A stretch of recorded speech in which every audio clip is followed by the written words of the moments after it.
Two Scoops here with a new podcast. Thanks to Lance Barber for the last one. Oh, it was so awesome to have him in studio with me on that one. I hope the strike ends so we get young Sheldon back on the air, and more importantly, get everyone back to work. If you're new to the podcast, go check out my other ones. You can find me on all your favorite podcasting platforms, or you can go to wincountry.com, click on our podcasting page, 2 Scoops of.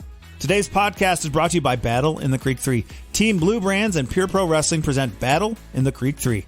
The whole damn show. This year's event is headlined by Battle Creek native and WWE Hall of Famer Rob Van Dam. You can enjoy an action-packed night of pro wrestling featuring stars from WWE, AEW, WCW, ECW, Impact Wrestling, ROH, MLW, NWA, NJPW, Evolve, and Pure Pro Wrestling. Featuring pro wrestling stars like Rob Van Dam, Dan Severn, Brian Cage, Alex Hammerstone, and so many more. All admission tickets purchased include access to FanFest, which is pretty cool, by the way. It includes a meet and greet, photo, and autograph opportunities with pro wrestling stars. Go to battleinthecreek.com for more details. You can follow me on Twitter and TikTok, Facebook, and Instagram, 2 Scoops at night for all of them. Today's guest is Dan the Beast Severn. Dan is a legendary figure in the world of mixed martial arts. Known for his unparalleled strength, tenacity, and versatility, Severn made a lasting impact on the sport during his prime. With a background in wrestling and an impressive array of submission skills, he dominated opponents with his intimidating presence and unyielding determination. Severn's legacy extends beyond the octagon as the former UFC champion and a member of the UFC Hall of Fame. His contributions to the sport have solidified his status as one of the true pioneers of the MMA. His crossover into pro wrestling was seamless, and he added validity to the business. We talk about Battle in the Creek 3, we talk about his amateur wrestling days, and we talk about the future of the WWE. So without further ado, it's time for 2 Scoops of Dan the Beast Severn.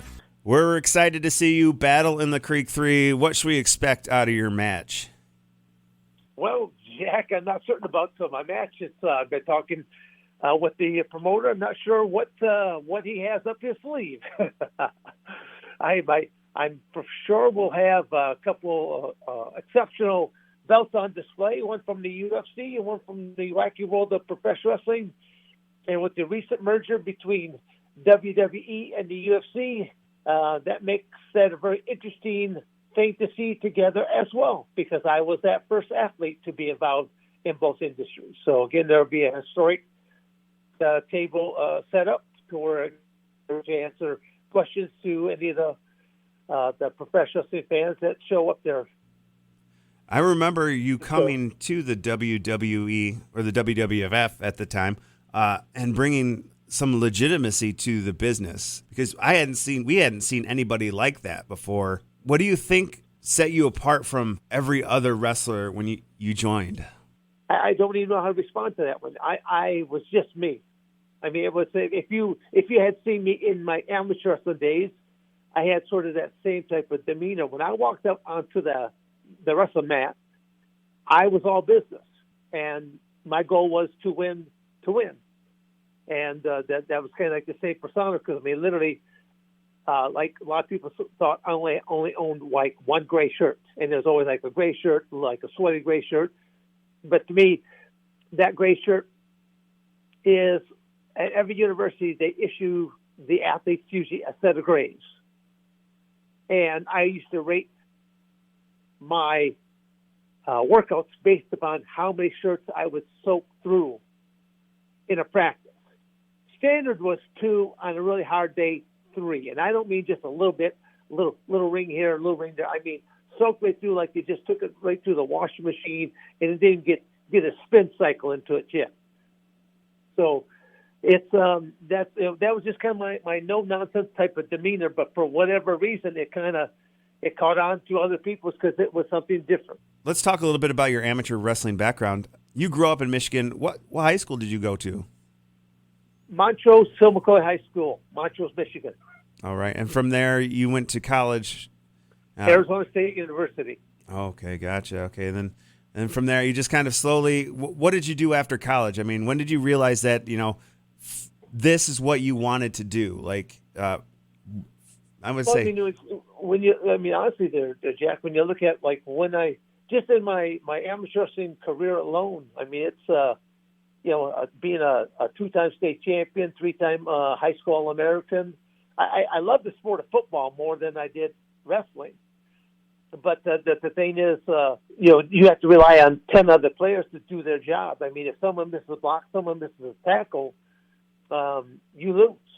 Whereas in wrestling, the definition of wrestling, it's a team sport based upon individual performances. The team can lose, and I can still go on. So I chose the sport of wrestling was my vehicle to go to college. Because you got to realize I have other brothers and sisters. I'm second on the totem pole. So to ask mom or dad for money to go to college, that never entered my mindset because I know that mom or dad doesn't have the money because they're feeding and clothing 8 kids. So how can I do it? My first option was going to be upon high school graduation, go into the military, give up 4 years, then go to college on a GI Bill. That was my first option. But then by my sophomore year, I had some college coaches saying that you keep the good work, there could be potential scholarship money. So it's kind of like going, well, I have option number 2, trying to create options and exercise those options. So it's where even today I try to talk with a lot of young people or even business people as to how to create other options for their businesses and that, because it's a kind of a cutthroat industry.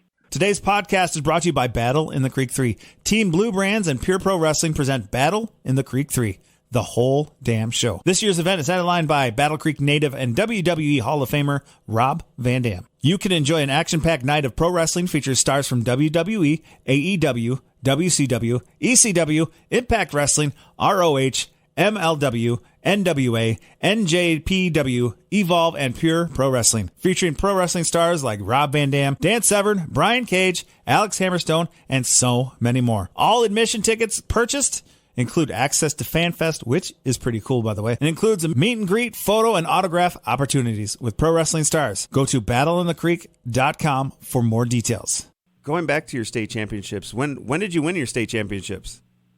Oh, you're talking about, again, back in the 70s, mid-70s. Okay. I graduated in 1976. Okay.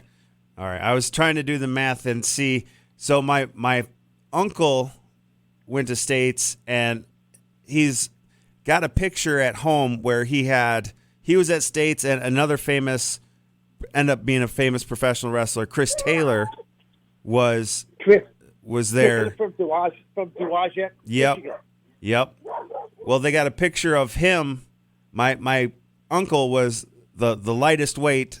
When I wrestled, it was 103, but I don't know what it was back in the 70s. 98-pound weight class was the latest weight class. Okay, so he was a 98-pounder, had Chris in a headlock, and it was pretty hilarious. Oh yeah, I imagine he probably looked like a pimple on an elephant's ass. Probably is what he looked like. Right. Okay, so you graduate college. Did you have any decisions after college or what you wanted to pursue? Well, no, I was actually. I was working first as an assistant wrestling coach for Bobby Douglas at Arizona State, and then I was working as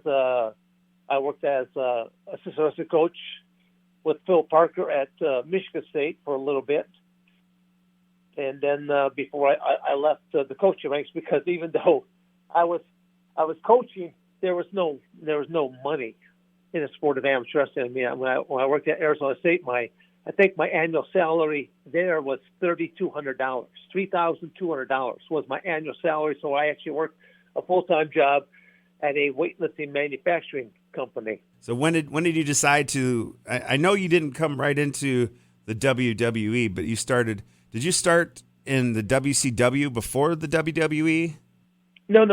Basically, how I turned pro. I turned into professional wrestling as of the 1992 Olympics. A new rule came down. I had professional wrestling companies that were approaching me before then, but had I turned, I would have lost my amateur status, amateur competition status, and my amateur wrestling career meant too much to me. So as of the 92 Olympics, new ruling came down, and then I started jumping into professional wrestling. Then the UFC came around by 1994. And I had both WCW and WWF were both trying to come after me at the time, really only because of the exposure I was getting to the UFC. Even though I started by professional wrestling, I was doing on a smaller independent type circuit, and then I jumped into the Ultimate Fighting Championships, And I carried out two different belts.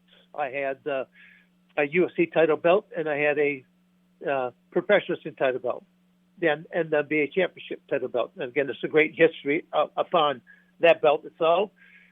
And I had to persuade the UFC officials to allow me to do that because they did not want to have anything to do with professional wrestling.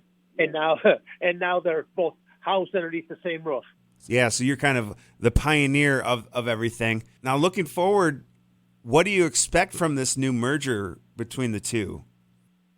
What you'll see is the reality is you will see a lot of MMA guys that will be able to further their career or continue a career by moving over into professional wrestling. But you won't see the opposite. Yeah, I'm trying to think who the wrestler was that Brock Lesnar attempted. No. Oh, Brock Lesnar came from. He's got a lot of legit background because it's just similar to mine, where he did amateur wrestling as well, and then jumped into both the Open Fighting Championships and professional wrestling. So a lot of similarities. Do you think it was a good move by the WWE to pick up the UFC, or again? You got to look at the popularity. I mean, when going back in time, when the UFC first began, it had small numbers, of viewing audience that were actually watching it because it's so controversial. There were very few states that you could actually even do this type of competition because it was not known as mixed martial arts like it is today. Back then, it was known as no holds barred. Today's product of mixed martial arts has either 47 or 49 rules to it today. Back then, it basically had 2, and those were no biting, no eye gouging. There were no time limits. There were no weight classes.